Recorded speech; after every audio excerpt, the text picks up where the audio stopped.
नमस्कार दोस्तों, आज मैं आप सबको एक ब्राह्मण और यमदूत की कहानी सुनाने जा रही हूँ। कृपा करके मेरी इस कहानी को आप सब ध्यान से सुनिए।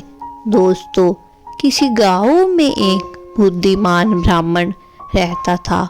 उसका एक दोस्त था जो एक पैर से लंगड़ा था तथा बहरा था। वह दूसरे गांव में रहता था। एक दिन वह ज्ञानी ब्राह्मण अपने बचपन के दोस्त से मिलने के लिए घर से निकला। उसके दोस्त का घर काफी दूर था। वह ब्राह्मण रास्ते में जा ही रहा था कि उसे अचानक एक हृष्ट पुष्ट आदमी दिखाई दिया। वह भी उस ब्राह्मण के साथ चलने लगा तो वह ब्राह्मण उस मनुष्य का नाम पूछता है तो वह अपना नाम महाकाल बताता है। वह ब्राह्मण भी सोचने लगा कि मुझे भी काफ़ी लंबा जाना है, चलो एक साथ मिल गया जिससे रास्ता आसानी से कट जाएगा। अब ब्राह्मण और महाकाल दोनों साथ साथ चल रहे थे कि अचानक एक गांव आ गया।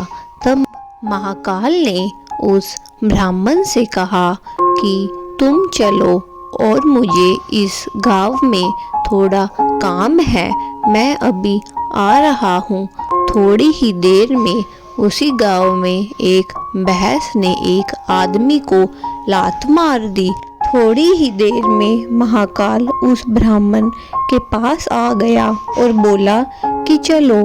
फिर वह ब्राह्मण उस महाकाल के साथ चलने लगा। थोड़ी दूर जाने पर फिर एक गांव आया तो महाकाल उस ब्राह्मण से बोला कि मुझे इस गांव में थोड़ा काम है, मैं अभी आ रहा हूँ। थोड़ी ही देर में उस गांव में आग लग गई। वह ब्राह्मण सोचने लगा कि यह आदमी जहाँ जहाँ जाता है तो वहाँ पर कोई ना कोई घटना घटती है। अंत वह ब्राह्मण महाकाल से पूछ लिया कि भाई तुम कौन हो। ब्राह्मण की बात सुनकर महाकाल बोला कि मैं यमदूत हूँ, मनुष्यों के प्राण हरण करना मेरा काम है। उसके बाद ब्राह्मण महाकाल से पूछा कि तुम यमदूत हो तो ये बताओ कि अगली मृत्यु किसकी होने वाली है। तब महाकाल ने कहा कि अगली मृत्यु तुम्हारे मित्र की होने वाली है जिससे तुम मिलने के लिए जा रहे हो। वह ब्राह्मण सोचने लगा कि यदि ऐसी बात है तो मैं अपने मित्र से मिलने ही नहीं जाऊंगा। महाकाल ने ब्राह्मण से कहा कि तुम जो सोच रहे हो ऐसा कुछ भी नहीं होगा, अटल है इसलिए होकर रहेगी। थोड़ी देर में उस ब्राह्मण ने देखा कि उसका मित्र उससे मिलने के लिए बड़ी तेजी से चला आ रहा है। जैसे ही उसका मित्र उस ब्राह्मण के पास पहुंचता है, हृदयाघात होने के कारण उसकी मृत्यु हो जाती है। इससे उस ब्राह्मण को बड़ा पछतावा होता है। वह ब्राह्मण उस महाकाल से पूछता है, अच्छा यह बताओ कि मेरी मृत्यु कब और कैसे होगी। तब महाकाल ने कहा कि तुम्हारी मृत्यु ठीक 6 महीने के बाद दूसरे राज्य में फांसी लगने से होगी। वह ब्राह्मण फिर अपने घर गया और सीधे अपने राज्य के राजा के पास गया और ब्राह्मण ने राजा को सारी बात बता दी। तब राजा ने राज्य सभा में यह प्रश्न सबके सामने रखा। तब उस राज्य सभा में यह फैसला लिया गया कि यदि ऐसी बात है तो वह ब्राह्मण इसी राजमहल में 6 महीने तक रहेगा। राजा ने ब्राह्मण के लिए राजमहल में ही व्यवस्था करवा दी। धीरे धीरे समय व्यतीत हो रहा था। उस ब्राह्मण को नींद में चलने की बीमारी थी और यह बात उस ब्राह्मण को मालूम नहीं थी।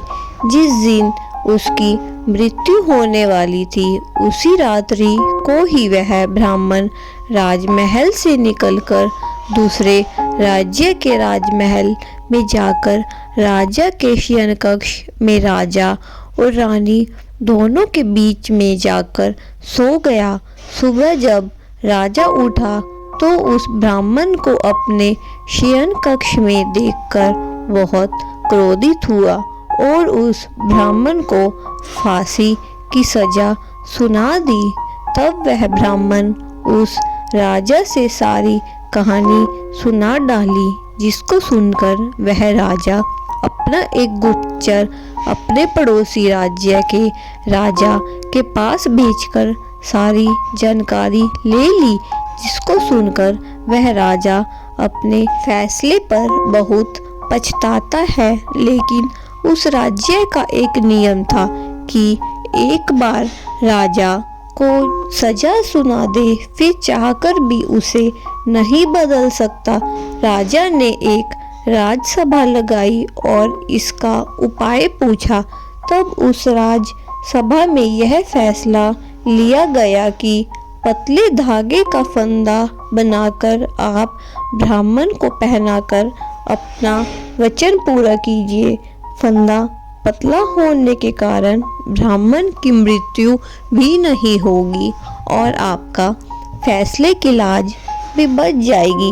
तब एक पतले पतले धागे से फांसी का फंदा बनाया गया और उसके अगले दिन ब्राह्मण के गले में डाल दिया गया और फंदे को खींच दिया गया।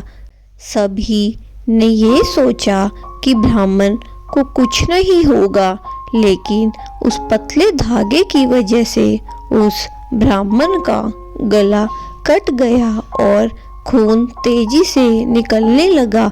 ज़्यादा खून बह जाने की वजह से उस ब्राह्मण की मृत्यु वहीं पर हो गई। तो दोस्तों, इस कहानी से हमें क्या शिक्षा मिलती है? हमारे भाग्य में जो लिखा होता है वह हर हाल में होकर ही रहता है, उसे बदला या काटा नहीं जा सकता। उस ब्राह्मण ने अपने बचने के कितने उपाय किए, लेकिन मृत्यु के आने पर कोई उपाय काम न आया तथा उसकी मृत्यु हो गई। धन्यवाद।